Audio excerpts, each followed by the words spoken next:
All right, so by a quick show of hands, how many of you have had or have heard somebody talk about mental illnesses or depression and how it's become a problem in the United States?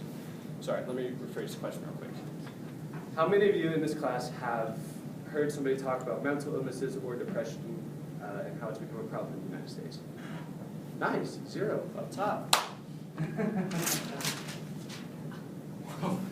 According to Douglas Tofalo, in his study, the effect of a psychiatric diagnosis on school psychologists' special education eligibility decisions regarding emotional disturbance, there is an increased likelihood of eligibility that was hypothesized to occur due to a diagnosis, even in the absence of real information. This information is useful because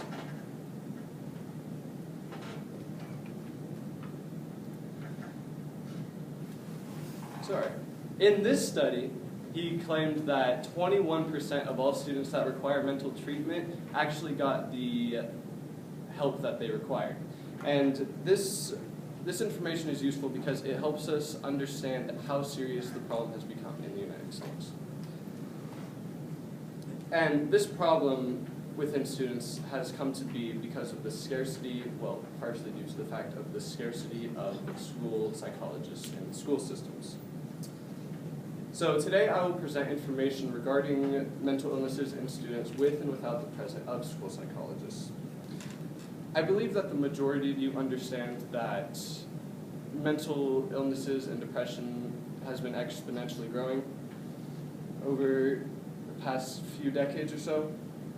And again, why so many of these go untreated is partially due to the fact that we don't have many school psychologists within school systems. As students and teachers, this problem is very important to us. The problem of mental illnesses and its exponential growth is our problem. The addition of more school psychologists is our solution, and that's why we are the biggest influencers when it comes to supporting the addition of these school psychologists. On the teacher side of things, teacher turnout after 5 years is at an all-time low, and that's simply when after 5 years, how many new teachers are still teaching, and like I said, that's at an all-time low. And school psychologists typically benefit this number. The only form of action as students and teachers we can take is simply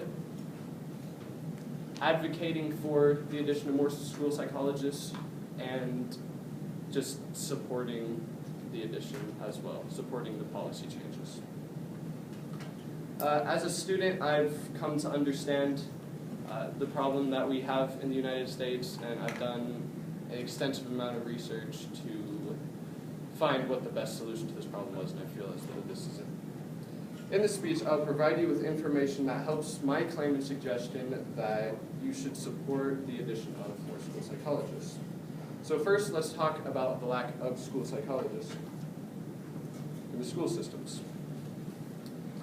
All right, according to Douglas Tofalo, in this same study, I already said this earlier, but an increased likelihood of eligibility was hypothesized to occur due to a diagnosis, even in the absence of referral information. And on the teacher side of things, again, 5-year turnout is at an all-time low, so it would be beneficial for both students and teachers. And this next study is, or the next quote that I will be saying is by Stacey L. Frazier. And she says that school psychologists, by virtue of their training and expertise in teacher consultation, group dynamics, and evidence-based academic and behavioral interventions, are uniquely positioned within schools to help beginning teachers implement evidence-based practices and cultivate strong connections with their colleagues. Now that we understand the purpose of school psychologists, we can now move on to why they have become such a necessity just in the past few decades. Whether people are simply more willing to talk about mental illnesses or there actually is an extremely increased amount of mental illnesses present within students, the problem has been growing heavily for a few decades. The number of school psychologists within school has actually increased, however, the demand has far surpassed how many have been added. And part of this can be a credited to the distribution of them. If you say a school in Canton Galda, they might not have a single school psychologist out there, but you might go to a school like Wichita Collegiate in a bigger town, and they might have 10 there. So the distribution within schools is one of the issues. And that kind of goes along with the convenience of aid. If there's a school psychologist within a singular school, people are typically going to be able to seek help a lot easier than if they are not available to them. So in this next source here, this will be words from Elisa Chernoff in this study here. And she claims that the larger role of school psychologists would benefit both teachers and students, short-term and long-term. So now that we understand why they've become such a necessity, we can now move on to what action we can take as students and teachers. The simple solution policy-wise is to require that a school psychologist is present at a school full-time for every single school. However, going back to what I said earlier, we might also, within this policy, have to limit the amount of school psychologists within certain schools. So if Wichita Collegiate has 10 school psychologists, perhaps we have to limit that number to 7, so the smaller schools get a better distribution of school psychologists. As kind of